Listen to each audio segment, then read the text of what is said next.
नमस्कार दोस्तों। ब्लडी सत्य के आज के इस एपिसोड में आप सभी लोगों के सामने एक ऐसी जगह की भूतिया घटना की कहानी लेकर आ गया हूं जो जगह पूरी दुनिया में फेमस है। पूरी दुनिया के लोग ये कहते हैं कि वो कॉलोनी तो पूरी दुनिया की सबसे ज्यादा भूतिया कॉलोनी है। जी हाँ, सही सुने आप लोगों ने, रशियन कॉलोनी। अब नाम सुनकर ये मत सोच लेना कि रशियन कॉलोनी रशिया में होगी, नहीं, ये इंडिया में मौजूद है, झारखंड के बोकारो शहर में।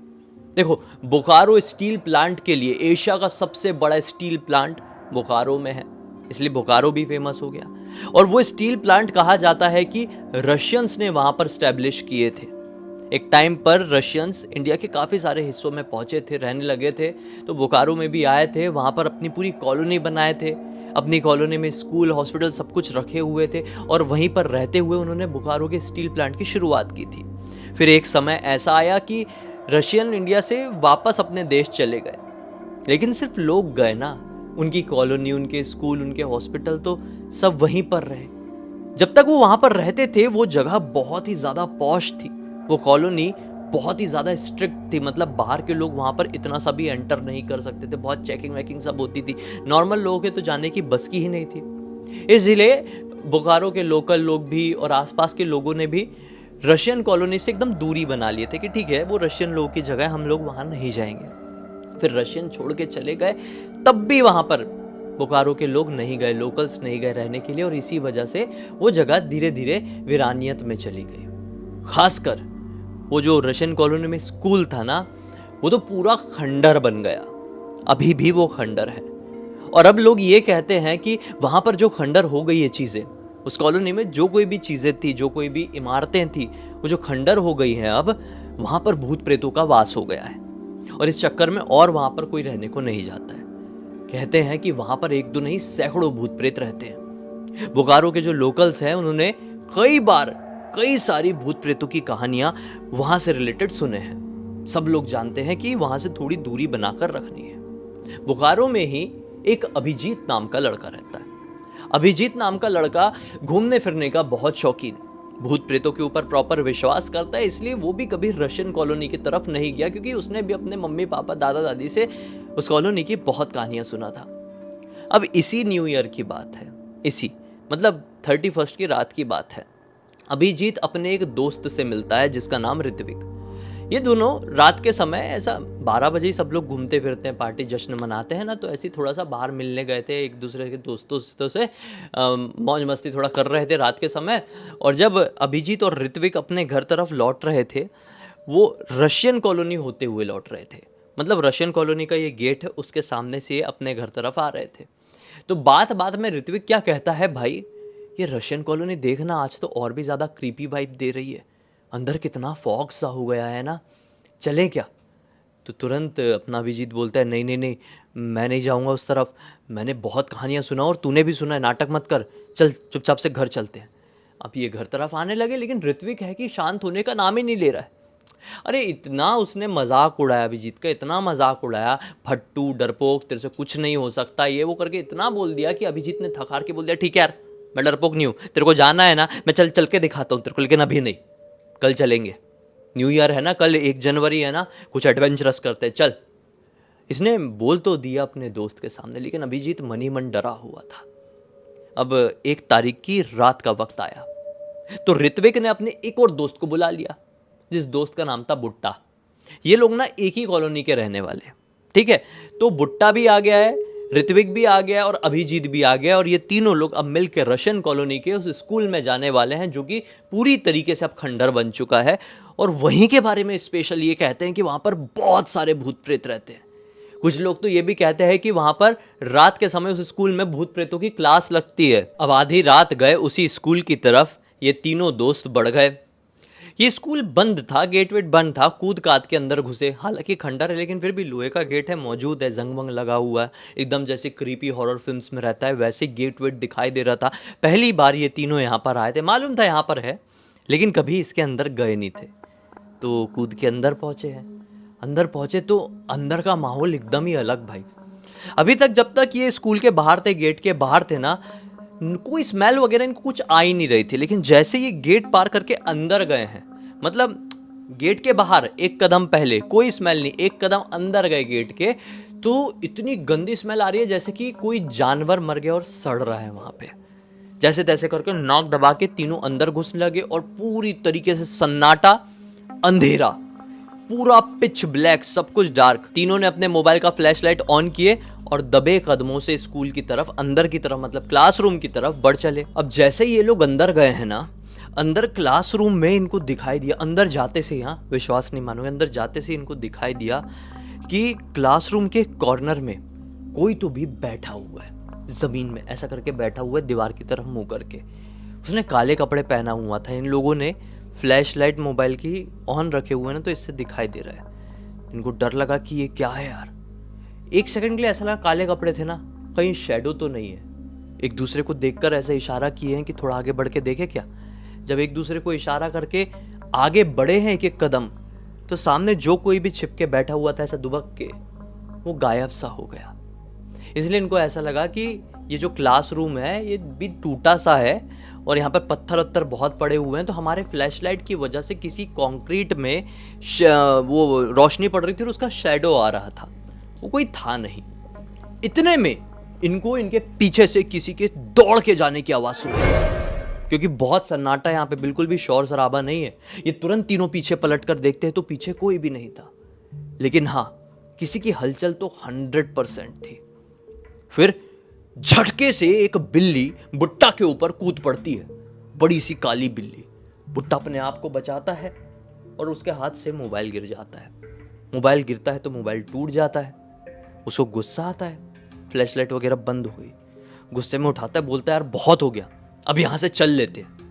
ये ठीक है बोल के, क्योंकि अब दोनों, बाकी के दोनों भी, ऋत्विक भी और अपना अभिजीत तो पहले से डरा ही हुआ है, ये दोनों और भी ज़्यादा डर गए। बोले चलो बाहर निकलते हैं, अब कुछ ठीक नहीं लग रहा है। पहले अंदर आए, किसी का शैडो दिखा, फिर कोई भाग के गया, अब बिल्ली ऐसे जंप मारी है, निकल जाते हैं। ऐसे बोल के जब तीनों पलटे हैं दरवाजे से बाहर निकलने के लिए, जो 2 मोबाइल बचे हुए थे जिनकी फ्लैशलाइट ऑन थी, वो झप से ऑफ हो जाती है। और जैसी ऑफ होती है, एक जोर से गिरने की धड़ाम से आवाज सुनाई देती है। और अब अभिजीत और खासकर अपना ऋत्विक दोनों डर गए, अरे बुट्टा क्या हो गया, बुट्टा क्या हो गया, क्योंकि इनको समझ में आ गया था बुट्टा ही सबसे पीछे खड़ा हुआ था और बुट्टा गिरा है। बुट्टा क्या हो गया, बुट्टा क्या हो गया, बुट्टा कुछ बोल नहीं रहा है। अब ये लोग लगे अपना मोबाइल का फ्लैशलाइट ऑन करने, लेकिन दोनों का मोबाइल ऐसा हैंग हुआ है कि क्या बताएं। अब ये बुट्टा गिर गया था, बुट्टा को उठाने जैसे कि अंधेरा भी है, समझ में नहीं आ रहा है, कुछ दिख नहीं रहा है, बुट्टा को उठाने जैसे हुए हैं कि दोनों के हाथ में खून लगा। बुट्टा के चेहरे में इनका हाथ पड़ा था और चेहरे से बुट्टा के खून आ रहा था। ऐसा हाथ लगाने को हुए हैं कि खून टच हुआ। इतने में किसी ने पीछे से, उसी क्लासरूम के अंदर से ऐसा जोर का चिल्लाया, भाई ऐसा जोर का चिल्लाया कि दोनों का खून सूख गया।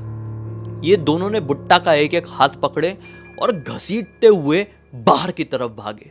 अब जैसे ही ये क्लासरूम से बाहर निकले हैं तो बुट्टा का चेहरा पूरा दिखाई दे दिया, पूरा ऐसा समझ लो किसी ने बहुत गंदा वार किया और पूरा एकदम बहुत बुरी तरीके से चोट लगी थी और खूनन खानन हो गया था।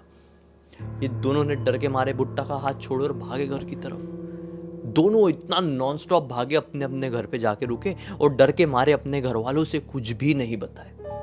पूरी रात जागते रहे कि बुट्टा को क्या हो गया, ठीक होगा कि नहीं, वो भी उठ के भागा होगा कि नहीं भागा होगा, कहीं मरमुरा तो नहीं गया, ये भी इनके मन में ख्याल आता है।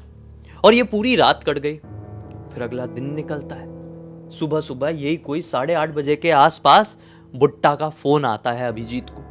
अभिजीत बुट्टा का जैसे ही मोबाइल नंबर देखता है, उसको मन में बहुत राहत पड़ती है कि यार बुट्टा ठीक है, उसने अपना मोबाइल सिम भी उठाकर लेकर आ गया, फोन कर रहे, चलो। फोन उठाता है, बुट्टा कहता है कि जल्दी मेरे घर के बाजू वाली गली की तरफ आ। भागते भागते अभिजीत पहुंचता है उधर पे, और अभिजीत ने रास्ते में ऋत्विक को भी फोन कर दिया था। ऋत्विक भी वहां पर पहुंचा तो देखे कि बुट्टा सिर नीचे करके एक चबूतरा जैसा है उस गली में वहां पर बैठा हुआ है। तो इनको डर था कि बुट्टा की पिछले रात में चेहरे में कुछ लग गया था, खून आ रहा था, तो सबसे पहले जाते से उसका चेहरा ऐसा उठाकर देखते तो बुट्टा के चेहरे में कोई भी चोट का निशान नहीं था। ये दोनों बोलते भाई तुझे तो बहुत जोर से लगी थी पिछली रात को, खून बह रहा था, क्या हो गया था, तू ठीक तो है कि नहीं, और तू यहाँ तक पहुंचा कैसे, पूरी बात बता, कैसे लग गया था। तो बुट्टा कुछ बोल ही नहीं रहा है, खाली फोन करके दोनों लड़कों को बुला लिया है और ये सवाल पे सवाल उससे पूछ रहे हैं और बुट्टा ऐसे ही बैठा हुआ है। सिर्फ बस एक टक लगाए एक पेड़ की तरफ ऐसे ही देख रहा है और हल्की हल्की बीच बीच में स्माइल कर दे रहा है ऐसी। इनको कुछ समझ में नहीं आया। दोनों ने सोचा कि अब निकल जाते हैं, बुट्टा को कुछ प्रॉब्लम हो गई है, हम भी बहुत बुरा फंसेंगे। ऐसा सोच के फिर दोनों अपने अपने घर चले गए। यह दिन बुट्टा के बारे में सोच सोच के ही कटा।